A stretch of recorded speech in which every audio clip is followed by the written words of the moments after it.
Has the free market failed us in this time, this era of the virus? Has the free market failed us when it's come to this pandemic? That's what we're going to talk about today. Welcome to How to Build a Tent. My name is Matt Williams. Thank you for listening, sharing the show, tagging a friend if you're on YouTube, for subbing, that's what the cool kids call subscribing, subbing. And give me a thumbs up. Really appreciate that. Thank you for all the new subscribers. Thank you for all the new listeners. For those of you who've been listening forever, really appreciate it because it has been a long time. We've been doing this show for a really long time. It's been a blessing. It's been fun. I'm really excited to see what the Lord has been doing, especially excited about our Marco Polo group that's growing and just hearing what you guys are doing. Someone just bought a car and they're fixing it up to sell it or not to sell it. I forgot which, but they're looking to do investments like that. I mean, it's just cool seeing like little different things of what you guys are doing and just to get to know you guys better.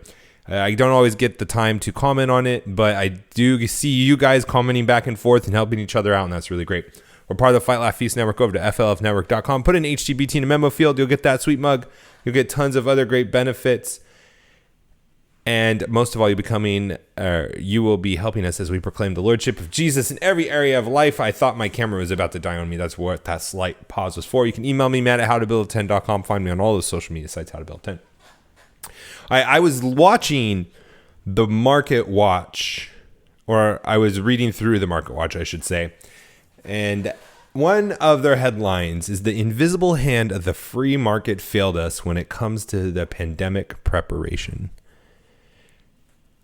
The MarketWatch, a major publication for, you guessed it, the market, for business, for what's going on in the markets.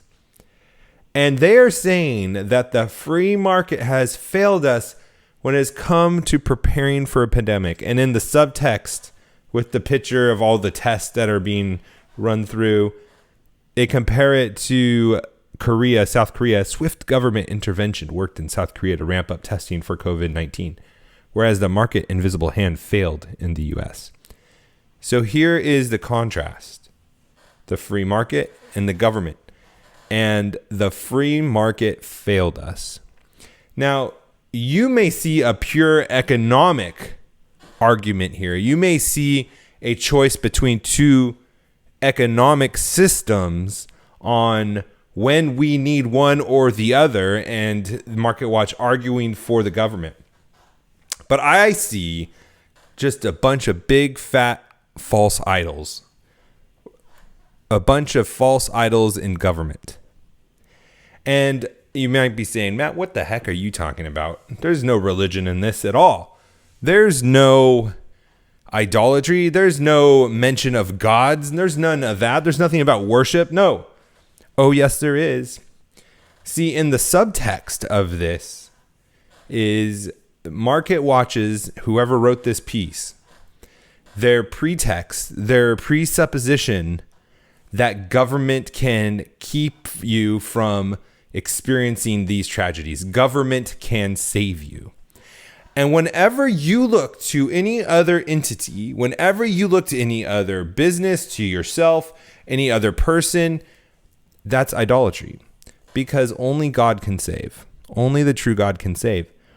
And that is what one of the big fights of our day is going to be, and has been for some time. Will government be our God?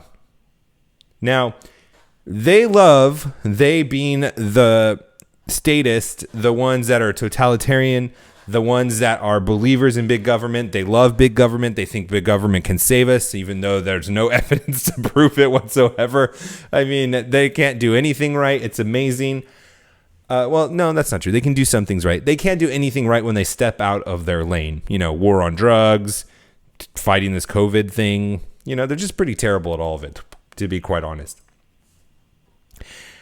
And what they are saying, and they love, this is what they love. They love saying what government can do for you. They can save you. They can give you money. They can give you, health care. They can give you all these things that you need. But they don't tell you what comes along with that: control, your loss of freedom, incompetence, death, I mean, I was just watching that Waco, Texas Netflix series. I think it was a series from somewhere else, but no one watched it until it came on Netflix. And just watching the incompetence of government. Oh my goodness. Oh my goodness. But okay, but the point is that they have such a high view of government that they think that the alternative to free markets is government regulation, centralized control could have stopped this. And they point to Korea, who let their government let the businesses ramp up faster than the United States did. Now, there's a bunch of false arguments in this. I mean, there's a bunch of fallacies in this, I should say. I mean, one of them is that government could actually have done anything better than what they've done, than what the free market did. The other fallacy in this is that the free market is intended to prepare us for pandemics. That is, the free market somewhere, some magically, like it's its own entity, is going to keep us safe. That's not what the free market is, guys. The free market is simply the right for me as an individual or company or group, organization, to be able to buy or sell anything that I choose or desire to buy or sell to another individual, organization, entity that is willing to buy or sell that same thing. That's the free market. The freedom to buy and sell a certain product or service at a given price without any kind of coercion, any kind of force. There's no preparation in that. There's no foresight in that. There's no, as far as the transaction itself, you may be purchasing something, preparing for something in the future, but the system itself and how it works has nothing to do with taking care of individuals or taking care of a country as a whole, a culture, anything like that. It's simply the free market, the free trade, the uncoerced action of buying and selling from one entity or person to another entity or person.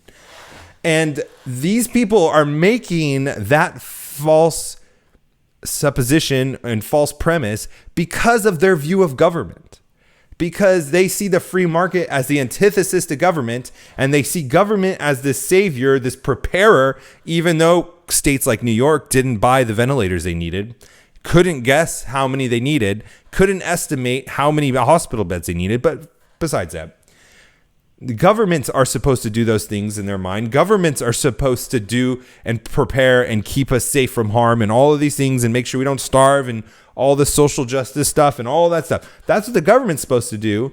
And so the free market, the antithesis of centralized government control, then if the government can't do it, then the free market should do it. And it's that one or the other. There's no other choice here in their minds. And that's why that they can say something this stupid. This is why they are accusing the free markets of failing us, when free markets, by definition, are not supposed to save us from these kinds of things, nor could they. The third thing that is really stupid about this is that the reason the free market, quote unquote, or to be specific, the businesses and organizations weren't able to scale as fast as they could have. Not that they didn't do it pretty fast. I think they did it pretty fast. Not that they didn't then specifically in test in this article. The reason why businesses couldn't get tests out faster was government regulations. You can't make this up. So it's the free market's failure that the government had so many regulations on these types of tests, what tests can be made and all that stuff. I'm not going to get into the details. Because the government told and had so many regulations on what businesses could and couldn't do in this area, they couldn't scale as fast as other countries like South Korea. And it's the failure of free markets. So the regulations put on them by the government is the failure of those entities.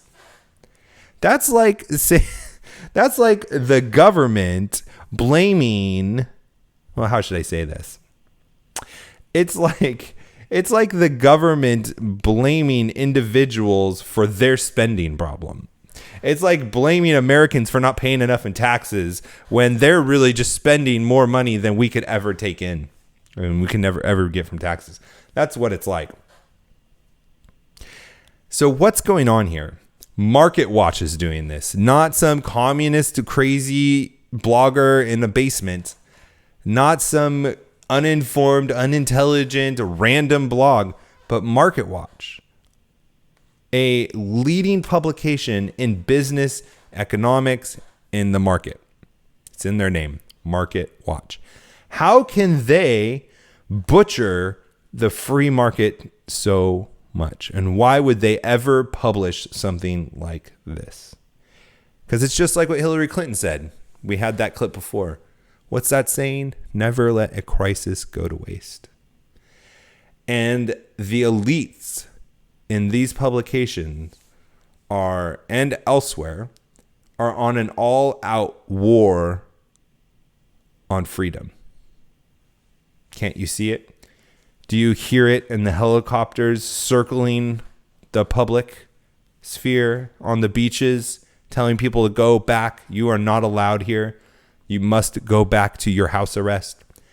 In these kinds of publications, you don't have the right to buy and sell any products or services that you want to buy or sell because you didn't prepare us for this pandemic. The government needs to take over. Why would an article like this be written? These are the questions we need to ask ourselves. Why would a MarketWatch publication write an anti-market opinion piece? Because they hate freedom. They're statists, totalitarians, and they're using this to further sour the American people on freedom. Guys, come trust the government. We'll take care of you. Oh, don't mind that we're rounding you up and forcing you to go back to your homes. Never mind that Bill de Blasio warned the Jews and said if they go to synagogue, they're going to round them up. Never mind that. Never mind that we're fining your churches. We're arresting people that are going to worship together. Never mind that the government is telling you how long you can go to church and who you can get close to and when you can take communion. Never mind that. We're going to take care of you. Isn't that the most important thing, your life? You don't really need your freedom. Freedom didn't save you anyways, guys. The free market failed you. This is what's being pushed on us. This is what we have to fight against. This is what we have to be careful of. And this is where we need to make our stand. This is up, guys. I was just doing the math with my wife of our county. I'm not going to say which, because who knows what crazies are out there. That the death rate for the people with this virus in our county was 0.08%. That's 0.008% of a percent. It was the death rate. Our county has been closed down. Our small businesses have been run out of business. We have the totalitarians speaking from helicopters. Go back to your homes. These beaches are not accessible. We have the magistrates fining and throwing people in jail who would dare worship the true and living God. You must worship and bow down to us. You must listen to our decrees. You must listen to what we tell you to do. After all, the free market failed you. After all, the one who created freedom failed you. Did the God you worship save you from this? Did the God you worship keep this from happening? This devastation, this atrocity? When you pull the curtains back, we're seeing an infection rate and death rate that does not justify this. And so I ask you, why are these entities doing this? Why are these governments doing this? Why are these opinion pieces being written? It's because they hate your freedom and they're coming for you and they're fighting you and they're leveraging culture. Stay home, be safe. That's on the radio, on satellite radio. I was listening to that as we were driving to the park. Was it be home, be safe, and something? They have catchy slogans on how you're losing your freedom. And it's coming from all fronts, from the government, from the business, from the publications, from the media, from the culture. And if we don't wise up and identify this as what this is, it's idolatry. It's you will bow down and serve us. We're going to lose this fight. If we don't start calling this out for what it is, we're going to lose this fight. Who cares about your portfolio if the government runs things? Who cares about your business? Because even let's say you had a successful business, you had a successful portfolio, and the government can just do this again. Remember, they're claiming victory for this. It worked. The shutdown worked. The shutdown worked, which means they'll do it again. Beware, be safe, be praying, be repenting, and let's get in the fight. Let's be the courageous men that the careful men someday will write about. We'll talk to you tomorrow. God bless.